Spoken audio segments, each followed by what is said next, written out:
and things that go bump in the night. You know, if you've ever moved into a new house, you know that there will always be a surprise or two in store for you once you've moved in. Of course, for most people, those surprises are typically something like, trash left in the attic or the garage, or maybe a stain that you didn't notice at first. The letter that I received this week tells the tale of someone who found something slightly different in their attic. Can't wait to see what you guys think of this one, and if you can help. So, why don't you sit back, relax, and tune in for The Tiny Door in the Attic. I've always been in love with Victorian houses, so when I saw this one up for rent on Marketplace, I immediately messaged the landlord. After viewing it, I handed in my application and hoped for the best. I had applied to tons of other places with no luck. When I was accepted, I cried. I couldn't believe my luck. It needed a bit of work, mostly paint and other minor things, which I told the landlord I could easily do, hoping to swing his tenant selection my way. Apparently it worked, and it seemed to be a dream come true. Best of all, it came with a surprisingly large, open attic. After a bit of tidying up and minor repairs, I could make the attic my getaway room. My mom cave, if you will. My recent separation hasn't been easy on the kids, but I thought a cool new house might perk them up a bit. The house was big enough for them to have their own rooms and had a nice backyard to play in. Most of the rooms in the house were relatively small, but workable and would give everyone their own space. Once I had gotten the rest of the house set up and unpacked, I focused in on the attic. I'm a creative person. I sew, draw, build miniatures, and do a variety of other crafts, so the open attic would be the perfect place once the space was ready. There were 2 windows on the front wall of the house that let in a nice amount of afternoon sun. Under one of the windows was a workbench. It needed work, but it would make a perfect book nook if I fixed it up. I decided to start there, figuring I would take reading breaks in between fixing and setting up the rest of the attic. Some of the boards were loose and cracked along the front of the bench. It seemed stable, it just needed the front and the cushion replaced. Taking measurements to the local hardware store, I got the pieces I needed and a box of nails, so I was ready to work on it whenever I had the chance. Once I got the kids off to school the following Monday morning, I got to work. I started by prying the boards off of the front of the bench. They came off relatively easily since most were already loose, but it still took me a couple of hours. I took the opportunity to sweep out any crap and dust that had gathered underneath the bench. It was pretty dark underneath, so I just haphazardly went at it with a broom. Among the piles of dirt and such, I swept out a long piece of rope and some black candles. The rope was pretty frayed, and the half-used candles somewhat deformed, probably from sitting under there so long. On my next sweep in, I hit something heavy enough that I could barely budge it with the broom. I got on my hands and knees and reached under the bench, feeling around on the dusty floor, hoping that my hand wouldn't encounter a giant spider or something worse. It felt like some kind of metal box. I pulled it out, and sure enough, I was right. It was a small metal box about 6 inches wide and 4 inches high. It appeared to be pewter, decorated with intricate designs, and adorned with a deep red gem in the middle of the lid. Beautiful, really, despite it being quite dusty and tarnished, like it had been under there for quite a while. I attempted to open it, but it appeared to be somehow locked. Figuring a good cleaning would allow me to figure out how to get it open, I got a rag and wiped it down. While doing so, a sharp piece of metal from the box cut deep into my finger. I yanked my hand up, causing blood to drip onto the top of the box. My blood suddenly absorbed into the gem at the top of the box and was gone in an instant. I must have imagined it. How could blood absorb into it like that? Pushing on my cut finger, I made another drop of blood fall into the box again. I looked in disbelief as the second drop was sucked into the box as well. Then I heard a click and the lid popped open. Putting the box down on my work table, I grabbed a tissue and wrapped it around my bleeding finger. I didn't want a chance to get more blood on the box or its contents. I quickly returned to the box, eager to see what was inside. It was lined with dark mauve velvet and contained a gold locket, a folded up piece of paper, and a clump of light brown cut hair. I examined the locket first. Opening it, I found a portrait on each side, a woman and a man in their late 20s to early 30s, I'd guess. The man was handsome, but with an intense stare. The woman had kind eyes and a captivating smile. The photos were small and focused almost solely on their heads, so I couldn't really see what they were wearing to judge how old the photos were.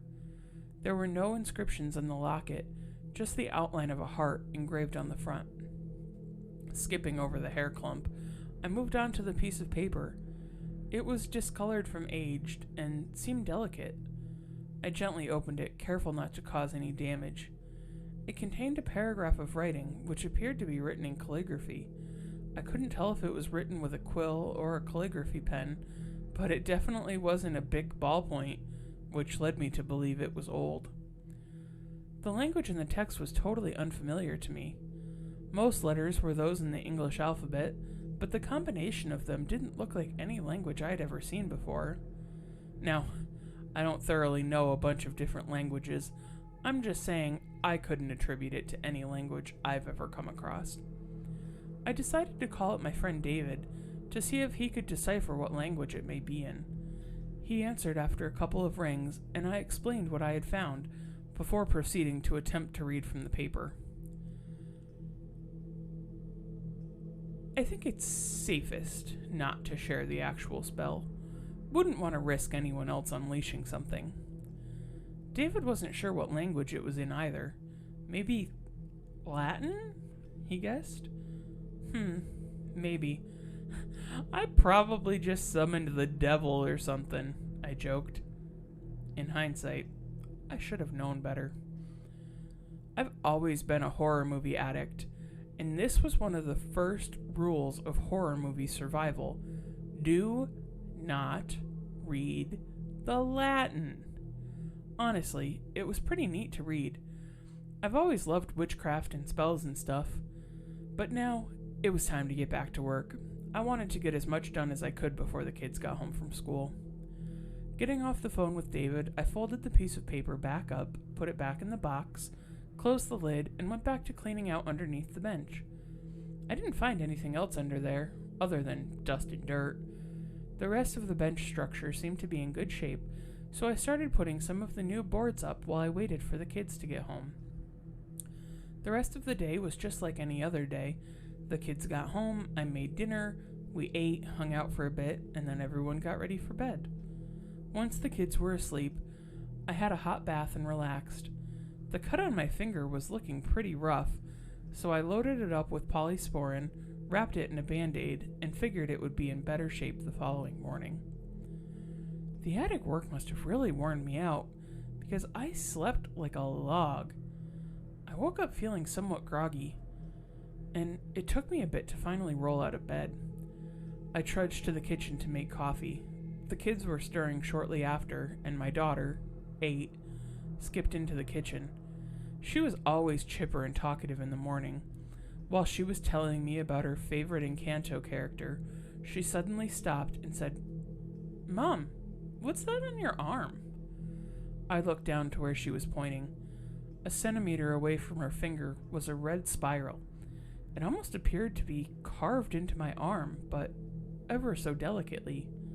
"Oh, another one!" she exclaimed, pointing further down my forearm. Sure enough, there was another.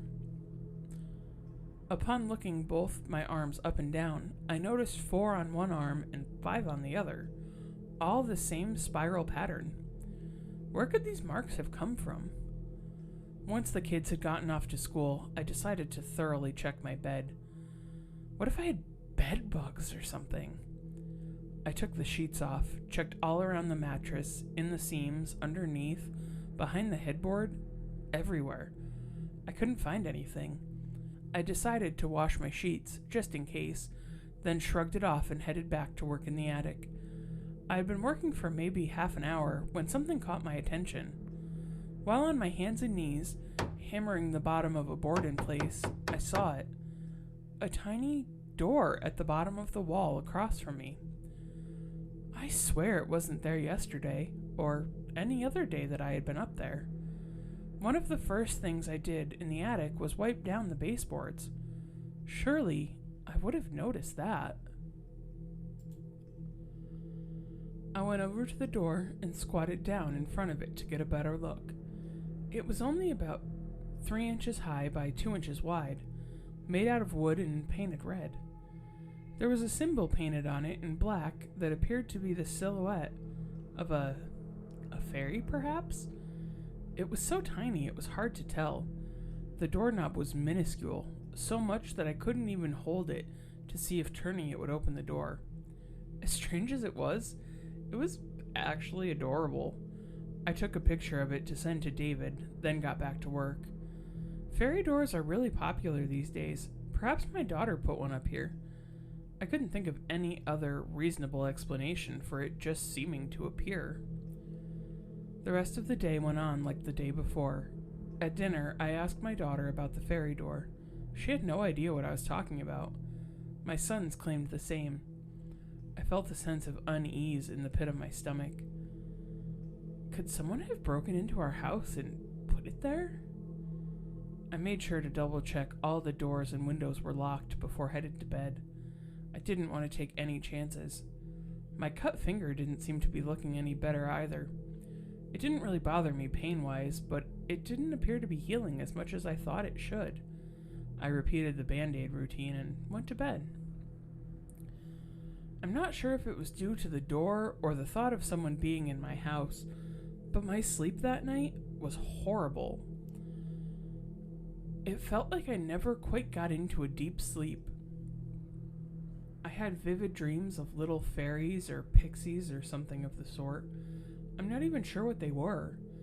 Laying on my back in my bed, I couldn't move my body, as if I was paralyzed from the neck down. All I could do was watch them. Their bodies were humanoid forms, tiny with wings, but they had no mouth, only 2 little nostrils in place of a nose, and concave sockets for eyes. Their hands and feet came down into sharp points instead of having fingers and toes. Upon their bald heads was a jagged crown. I couldn't determine what it was made out of. I want to say leaves, but if so, they were dead leaves, thick and stiff. They twirled and danced around my skin, like figure skaters on a small patch of ice. Wherever their dancing began, blood would seep out of my skin and be sucked up into their feet. Their pale, almost white bodies would turn pink upon sucking up my blood, slowly getting darker and darker until they became a deep red. At that point, they all flew up and zoomed into the now open mini door one by one. The door immediately shut after the last of them entered, and I woke up. Quickly sitting up, I looked all over my body. The spirals were everywhere. I assumed I must have felt their creation in my sleep, had the door symbol in my head, and my mind just made this crazy dream to explain what was happening. Searching my bed again, I tried to find whatever was actually leaving the marks on me, but I was unsuccessful. In order not to freak out the kids, I made sure to put on a long-sleeve shirt and pants while getting them ready for school, and I tried my best not to show the concern I had of what was going on while I slept. Once they had left, I made my way up to the attic and headed straight for the tiny door. I didn't believe that anything nefarious was occurring at that point, but I needed to look at it, just to ease my mind. A deep pit in my stomach occurred as I came upon the door. It was still there, but it had changed. It was bigger by a couple of inches each way and a dark brown in color. The new symbol on the door resembled a blob with tiny arms. What? I sat and stared at it for a good 10 minutes. What do I even do here? What is happening? Am I losing my mind? I needed to get my mind off the door, so I started working on the bench again. It took everything in me not to look at the door every minute. I kept picturing it opening while my back was turned. After a couple of hours of this, I gave up and decided to leave the attic and occupy myself baking, far away from the door. Deciding not to tell the kids, I made out like everything was normal, and we went about our evening as per usual. Unable to get the door out of my mind, I decided to do some research once the kids were in bed.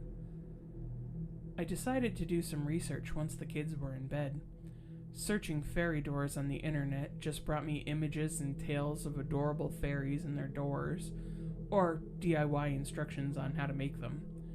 I searched up evil fae, but that didn't seem to give me any results similar to what was occurring in my home. David was my next shot. Not confident he would know what's going on, but he had a way of easing my worries and fears. He suggested that I ask here. So, here I am. I'm terrified to go to sleep at this point. I can't think of any harmless reason this is occurring. Could someone be in my house that I'm not aware of? Or does anyone have any thoughts on the door, the box? Any help would really be appreciated. And that, listeners, is the letter I received about the tiny door in the attic. So, what do you guys think? Is someone causing this to happen? Is there just a real life human being behind it? Or do you think maybe the Fae are up to something? I can't wait to hear what you guys have to say about this. So please, find me on Facebook at Haunted Horrorstorian Podcast. Find me on Tumblr at Haunted Horrorstorian. Or even just shoot me an email, hauntedhorrorstorian@gmail.com. This is where I leave you this week, folks. So, until next time, stay spooky. And remember, sometimes it's more than just a story.